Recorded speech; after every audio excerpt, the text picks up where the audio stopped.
Bondo, where there were stakeholders. And Bondo, we agreed in unison that we are ready to board and work together, taking cognizance issues of safety, involvement of our people, and making sure that our communities get power and energy the way it should be. So we welcome them, and we've had a very good conversation. We want our people to know that as the representatives of the people, we are talking to NuPEA on their behalf, and NuPEA has also committed to keep talking to stakeholders. And that will include public participation, where they will go to the villages, especially where this plant might be, so that they talk to them and there's ownership. We are only urging them that this has happened elsewhere, and the countries or regions where this has happened, safety is guaranteed and development is spurred, and therefore we cannot afford to be left behind. And as Siaya County Assembly, we are ready. We have also agreed with them that in due course we shall be having a more in-depth discussion with them, so that we also get the technical bit. And from there, we will go to our people, the grassroots, and explain to them what this program is all about, the risks that are there, how the risks are mitigated, and the benefits that are there, and why we cannot let the benefits go untapped. The Nuclear Power and Energy Agency of the Government of Kenya, we are committed to building the first nuclear power plant here in Siaya. It's going to be the first one and not the only one. And we are committed to breaking ground before 2027 and having power produced there before 2034. So we are going to have very robust stakeholder engagement. We are going to have very, very robust engagement with them there. And very soon, on the 14th of October, we are going to open our liaison office in Siaya, and will be available on the ground for any clarifications to the public. So we are indeed very grateful to be here. The project, when it is built, will cost about 500 billion Kenya shillings, will contribute over 100,000 megawatts of power, which is quite significant in that we are only producing 3,400 megawatts in Kenya at the moment. Nuclear power is very safe, indeed very safe. The number of deaths from the energy producing agencies, energy producing plants, is measured in terawatt hours, in numbers per terawatt hour. If you look at gas, the number of deaths is about 26 per terawatt hour. If you look at geothermal power, it is about 1.3 per terawatt hour.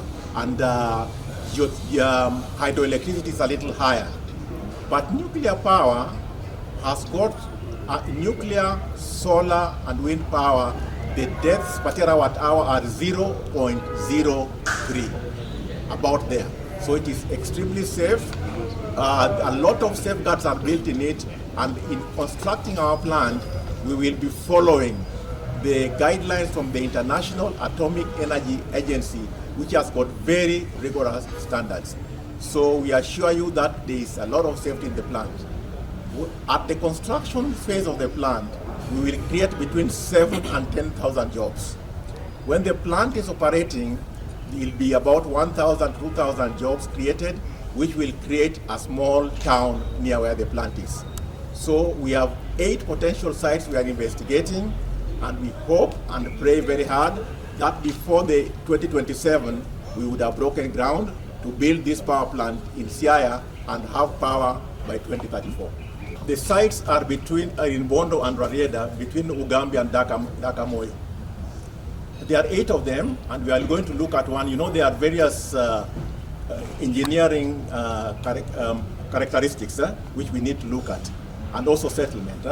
But the first thing that we look at in a site is that there is enough land with very few people in there, so that the resettlement issues do not become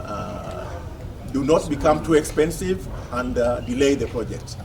I've been involved, you know, I'm an engineer myself. I've been involved in many, many projects, and sometimes these resettlement action plan issues derail the projects. So that is the first criterion, that it has to be an area with low density of involvement. And if there are persons who are affected, the project affected persons, the PAPs, then the compensation will be within the guidelines of compulsory acquisition of land. And you know that they are supposed, from the Constitution of Kenya, they are supposed to be done in a manner which is satisfactory to everybody else. And that is why we are going to have extreme robust stakeholder engagement. Our stakeholders in this project are international. That is the International Atomic Energy, United Nations, and so on. Then you have the regional powers, like the East African Community. Because we are building near Lake Victoria, we are going to have stakeholders from Uganda, Tanzania, and other Nile Basin countries.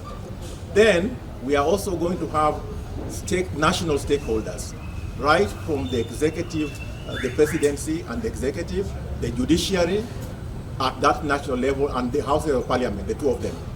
But then when we come to Siaya, we also have the county government, which has got two arms, the executive and the assembly. So we'll have very robust engagement with them too.